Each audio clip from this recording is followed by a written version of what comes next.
I named this channel The Veto because I think the people have the ultimate veto power. That's great. It's our freedom. We have the responsibility Yeah. to watch over society, to veto the bad ideas in the ballot box. That's good. Research indicates that roughly 130 million Americans read below a 6th grade level. About 4 in 10 American 4th graders read below basic. How do Oklahoma students fare when compared to their peers across the country? Yeah, that's a really good question, Robert. And unfortunately, the news is not good, despite taxpayers making sure that public schools in Oklahoma have almost $15,000 available per student. 77% of Oklahoma 4th graders are not reading at a proficient level. And the reason that is so important, you've heard the cliche that, from pre-K to 3rd grade, you learn to read, and then from 4th grade on, you read to learn.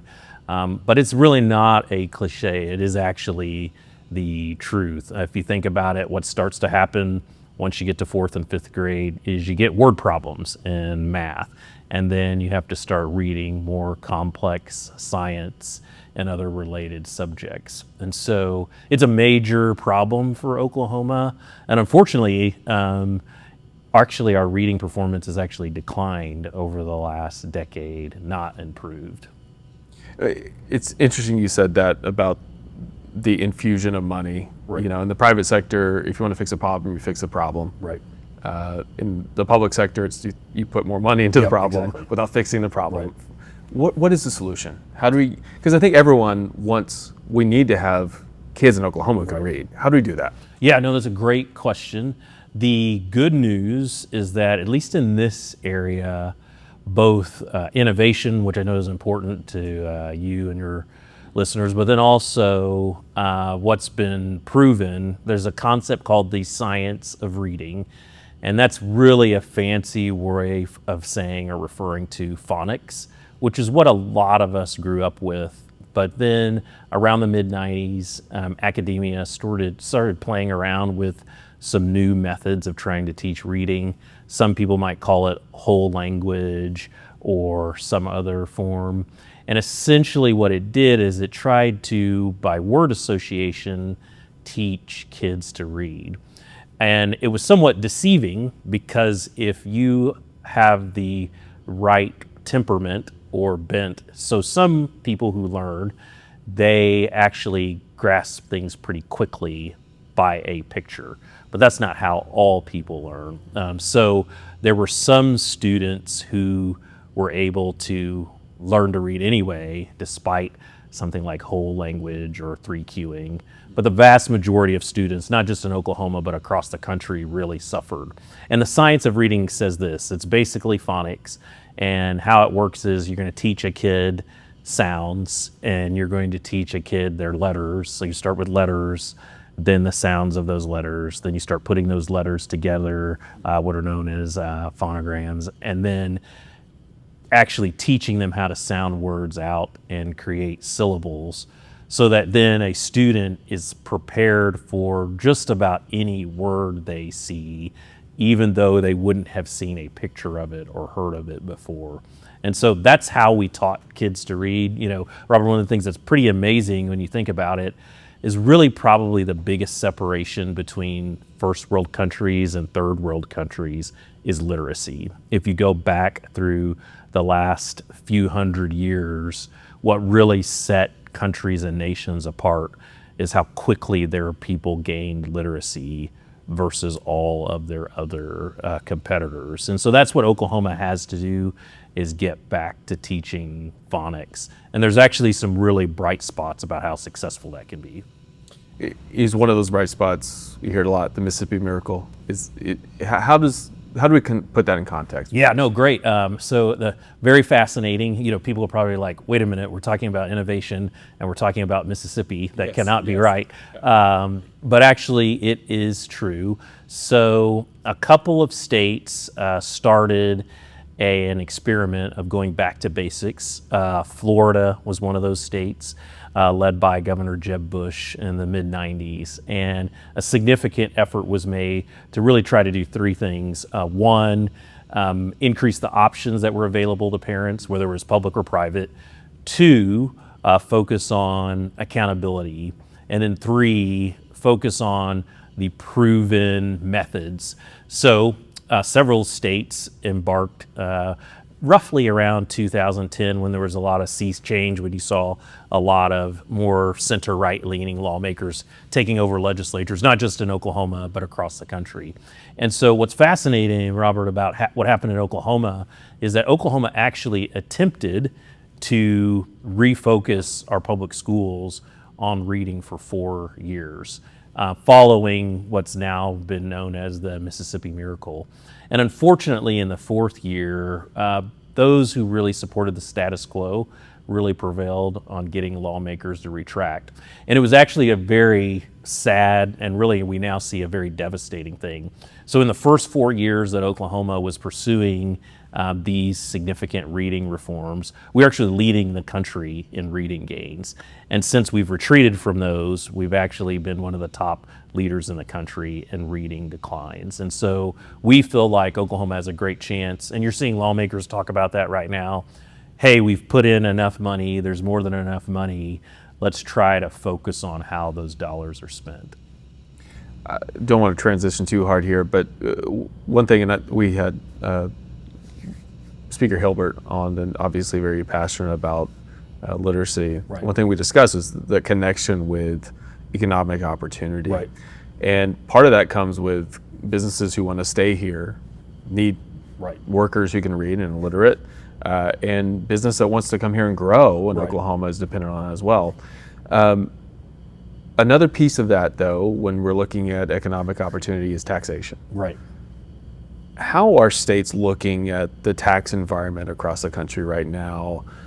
Obviously seeing tons of domestic migration to states like Oklahoma for good reason. Taxation seems to be a big part of that. What are they looking at? Yeah, no, that's a very good point. You know, in our office, one of the ways some of our guys like to describe it is if you think sort of how did Walmart build itself, and it really built itself through output, or the number of units that were sold, as opposed to trying to increase the cost or the prices of products that they sold.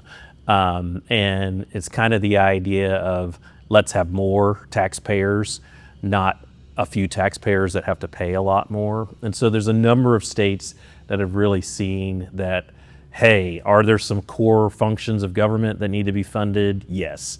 And the way to keep pace with the cost of that is to actually grow the number of taxpayers as opposed to growing the taxes on those citizens. And so this really effort started. There were some states that had an advantage, and for example, Texas. Texas never had an income tax. And as a number of states across the country really began to hike their tax burdens, states like Florida, Texas, and Tennessee benefited in a large way, really in some ways better than many of the other states. And in particular, the research shows that no income tax states have grown significantly over the last 30 plus years. And that's because they were attracting more taxpayers. You know, interestingly enough, those states are still seeing tax revenue growth. They're just seeing it happen because they have more and more income producers coming to their states. And when you have that happen, you create an environment where over time, where you continue to see, and I know something that's very frustrating for Oklahomans, is we occasionally will continue to see businesses that were created here relocate to Texas, Florida, or Tennessee. And it's because of that advantage that those states and the no income tax states had when a lot of this migration started with states in the late 80s. I think it's interesting too today. First of all, I think OCPA deserves a lot of credit for being on the pathway that Oklahoma is now as far as reducing our income tax to zero. Oh, thank you. Yeah, it's team effort. And it, very much like the Mississippi Miracle, people think that was just the course of a few years. That really took over the course of decades Yep, exactly. in Mississippi to happen. And OCPA in Oklahoma has been a big part of that, making where we are now on that pathway on the tax front. But I think, how much do you think that the internet and just the availability of information, to me, Right. I've been in politics almost around 15 years now. Voters seem to be a lot more educated Right. on the tax structures. Yep. I'll talk to young people. I still consider myself fairly young. Right. I like to tell myself that. Yep. But people my age or younger that are making decisions. They're like, oh, well, Florida doesn't have income tax, or Texas doesn't have income tax. And that's a big part of how they're thinking. I didn't always feel that was part of the conversation. Right. Do you think that voters and businesses are just more educated today on those issues and are more sensitive to that, given COVID and some of the things we saw? Yeah, no, that's a great question, Robert. And I do think that's correct. I think that's why it's so important that you have and others have been really espousing that we need to be thinking about innovation and its impact on the decisions people make. If you think about it, so this is nerdy. I'm a CPA, so nerd out for a moment. The IRS started about 1992 releasing migration data. I now think those that are left-leaning in the IRS probably regret that decision. But if you think about it, in the 1990s, nobody was really graphing the movement of income or populations. There was a website that became really famous called How Money Walks. And thanks to technology, you could literally click on the state of Texas, for example, and you could see how many income earners had moved from California to the state of Texas, or from California to Florida, or from New York to Tennessee. And we're talking about trillions of dollars of adjusted gross income. You and I know we like sports. One of the fascinating things going on recently, there's been an effort by people who believe big government is a solution in the state of Washington, and that they are trying to do some sort of excise tax on high income earners. It's an income tax, but they're trying to come up with a fancy term.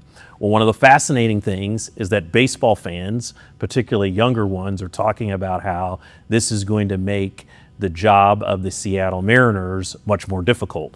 Or perhaps if they do get an NBA team again, it's going to make their job harder because now there's going to be this 5% assessment. So you're exactly right that it is much easier for people to figure out what's going on in each state than what it used to be. So even more imperative that we've got to be competitive.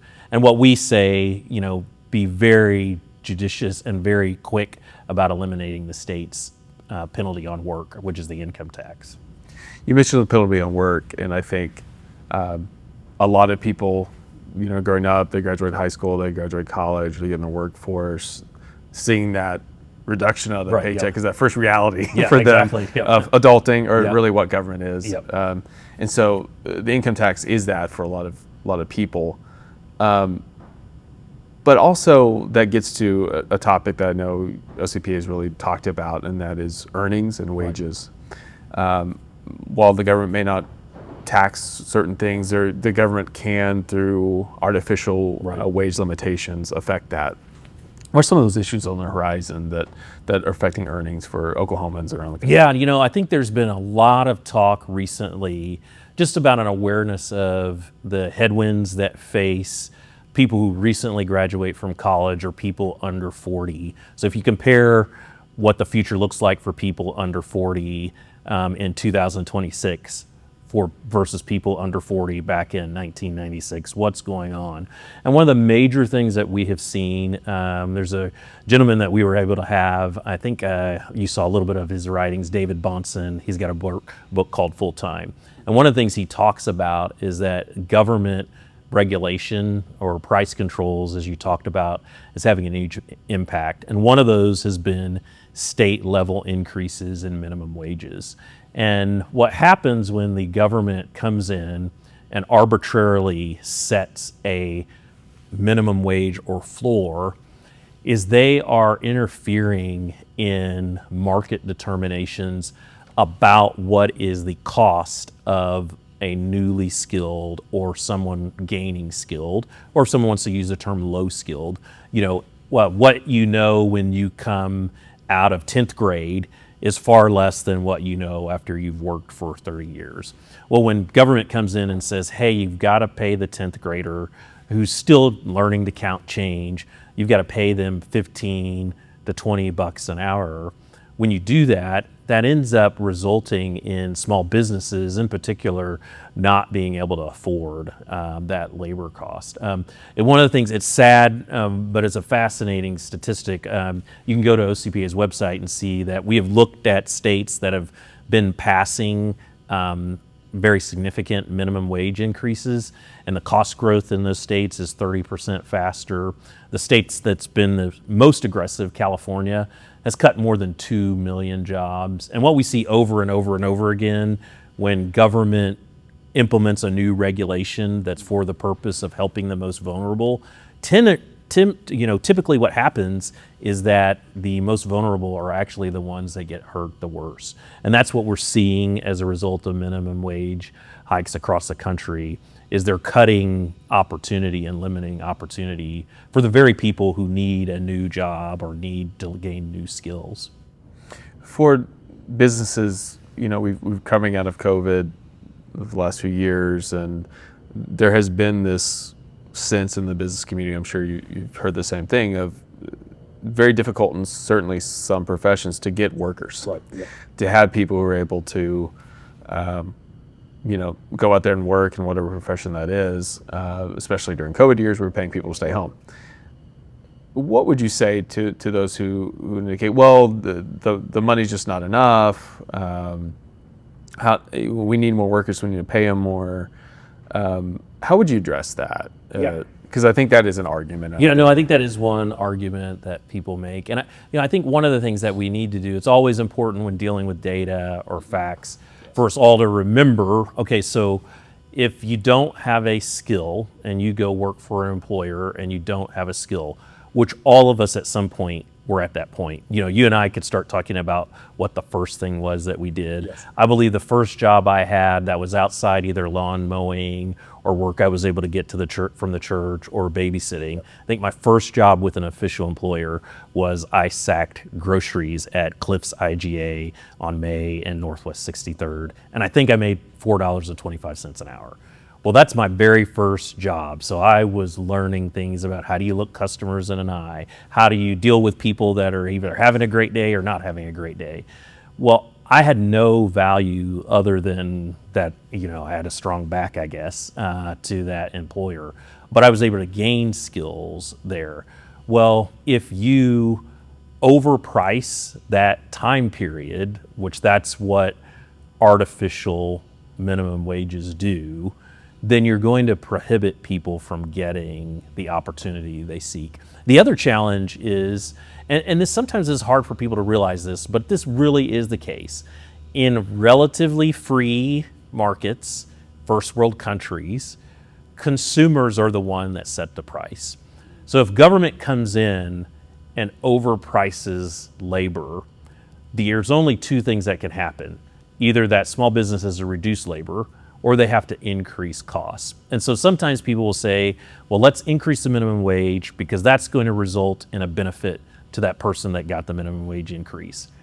Not if transportation costs, childcare costs, costs of food, costs of eating out, and lots of other services increase. What ends up happening is what's happening in California, where cost growths are massively exceeding the ability for consumers to support natural wage growth. And so that's why you're literally seeing out-migration to Oklahoma. I mean, one of the places that Oklahoma is gaining out-migration from is the state of California, because these kinds of ideas just don't work. Specific to Oklahoma, one of our benefits nationally has been our low cost of living. How do you think that would impact, artificial raising here in Oklahoma would impact that advantage that we currently have? Yeah, no, that's a great point. It's interesting because when California attempted this, it was bad policy, but they were already a high cost of living state. Now, we've already seen the devastation that artificial minimum wage hikes have caused in California. It's going to have much worse effects in Oklahoma because Oklahoma, are kind of one of the things that we offer is that we're a low cost of living state. Well, if you start ratcheting up the cost of all of those things that attract people to move here, We're already dealing with the fact that we've got an income tax in Oklahoma. We are on a path to get rid of that slowly and in a responsible way. But we think, and the data would suggest, that starting minimum wages at $15 an hour plus compounding at 4% each year, which is what that requires, that's going to devastate consumers and devastate small businesses, to be sure. I think it's really important, this discussion. I'm glad you mentioned data. I think that's an important way to look at it. When you're looking at numbers, context matters. Yeah, exactly. Good data never lies to you, Exactly. but it doesn't always tell the truth. Exactly. So I'm glad you mentioned that. What other issues are out there here in Oklahoma that you think Oklahoma should be aware of, especially regarding economic freedom? Obviously, OCPA has been at the forefront of bringing one of the largest what I call parent choice initiatives, giving opportunities for kids across Oklahoma. What are some of the other issues that Oklahoma should be aware of? Yeah, no, that's a great question. Obviously we want to keep trying to lead the country in the expansion of school choice options. The legislature has actually done great work, and the governor, between the state's open transfer laws and the parental choice tax credit.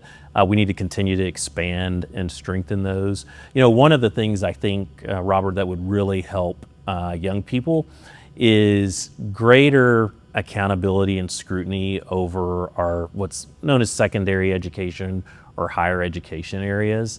When people go to college, the reality is, despite everything it has now evolved to over the decades, they're going to college to get a skill to provide for them and their families. And it's become pretty clear that higher ed, this is not unique to Oklahoma, higher ed in general has become distracted with trying to do things like give the college experience or have professors, inculcate students in their belief system. That's not the purpose of college. It's certainly not why taxpayers and students and families are spending, the last time I checked, I think the numbers roughly in 2023 was roughly $315 billion is going into higher ed across the country. More than $60 billion is coming from philanthropy. That is supposed to be for the purpose of equipping students with the skills they need to provide for themselves. And so I think that's some places where we have some more room for opportunity in Oklahoma. You're already seeing that in Texas. Texas and their higher regents, they are really starting to look at, what are colleges requiring of students? Because we want to get students through college as quickly as possible, not with the most expense as possible, and viewing those students and their families as revenue units, which is often what the systems of higher education do.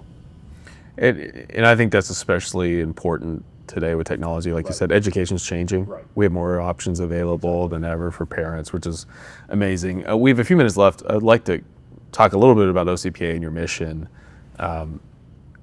There's always an inertia to inaction. Right, yeah. And that means in any area, the longer something has been in place or the way something has been done, Right. the higher the cost for change. Exactly. And in any area of your life, that means you have to have a deliberate mission. Right. Yep. And you have to have momentum to get that change. OCPA has certainly been a big part of that here in Oklahoma. Can you talk a little bit about your history at OCPA and kind of what you do and how people can learn more about OCPA? Yeah, no, that's a great point. You brought this up earlier in talking about what Oklahomans need and opportunity here.